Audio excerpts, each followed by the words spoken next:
Doc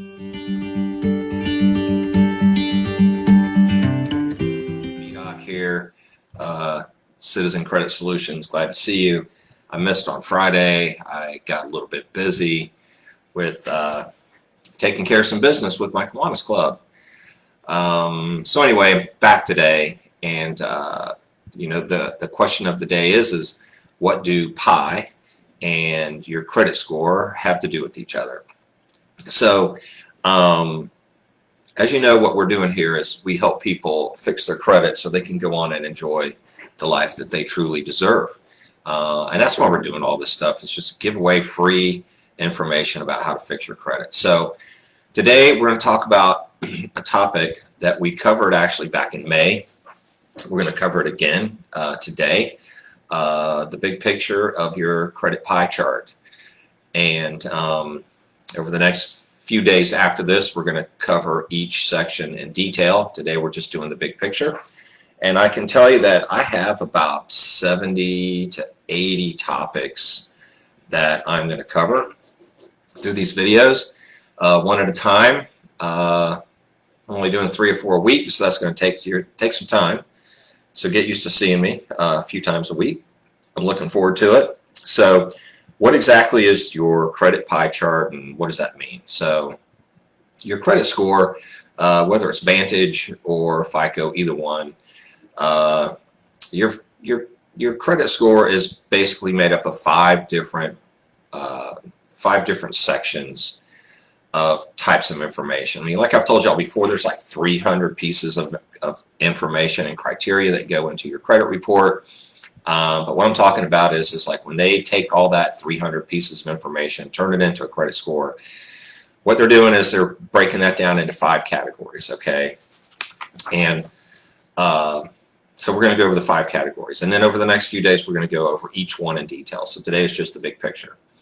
So the first category is do you make your payments on time? That's 35% of your credit score. So just a little more than 1/3 of your credit score comes from do you pay your bills on time? And so I cannot stress how important it is to pay your bills on time.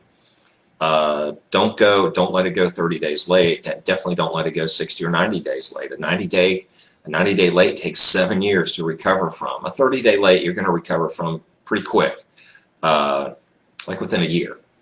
A 30-day late is not considered a major derogatory, but a 90-day late is, okay?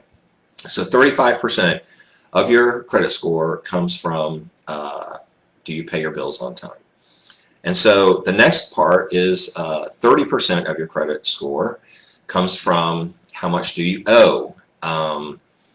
And it's not necessarily so much how much do you owe, but what are your ratios? And it's really about your revolving credit. So if you have 5 credit cards, okay, each one has a $2,000 credit limit on it for a total of $10,000, and you're carrying $9,000 in credit card debt on those spread out across those 5 cards, you're at 90% usage. You don't ever want to be over 30%, okay? You don't go to 31%. If you're 29%, don't go to 31%.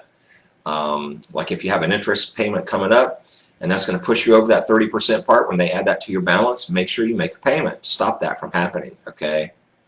So 35% is paying on time. 30% is how much of your credit limit are you using. So we're at 65% already. We're at 2/3 of your credit score are based on those 2 criteria. So what's the rest, okay? Another 15% is the length of your credit or your age of accounts. So 65 plus 15, we're up to 80% now. Age of accounts is a part of your credit score that can be difficult for you to control, because if you're new to credit, you're not going to have old accounts. If you're later, like in your 40s, and you've had one credit card that you've had open since you were 20, and so you've got a 20 to 25 year history on that credit card, you have a long history, and that you have a high age of your accounts, which is what you want.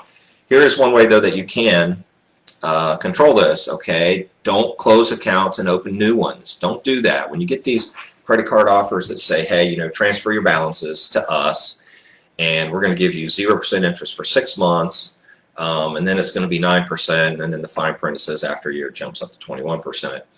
But okay, there are instances where it's okay to do that, but my point is it's probably best not to do that. And then if you do it, don't close those old accounts. Don't close them. Leave them open. I'm not saying go use them.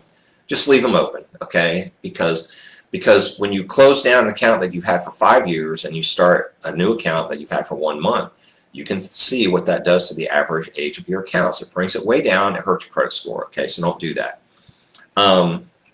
So we're at 80%. There's 2 more criteria left, 10% each. The next one is inquiries on your credit report, okay?